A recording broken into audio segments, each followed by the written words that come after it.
And Gavin Newsom, he's threatened to withhold federal funds before. Congress is clearly going to have to act. Is there a sense as to what that price tag might be and the political will?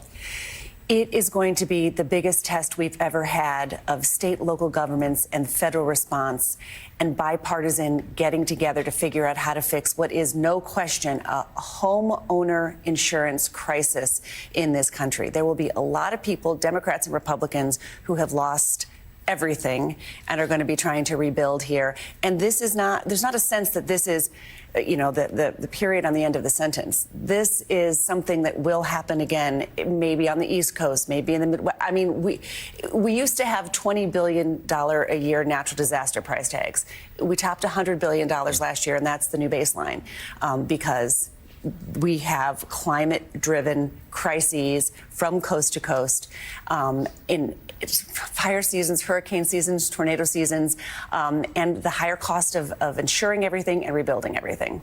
So if insurers, as you mentioned, continue to leave California, insurance rates will go up for a lot of these people. Is it fair to say?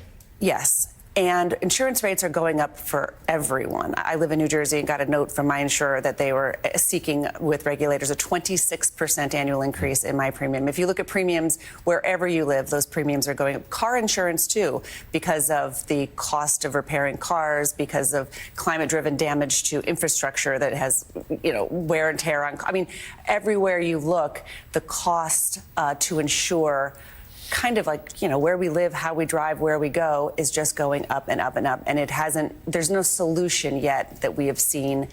And these folks, unfortunately, are going to be right there in the center of what has been an escalating problem with trying to figure out how to rebuild, who pays for it, how much does it cost to insure it, where we're rebuilding.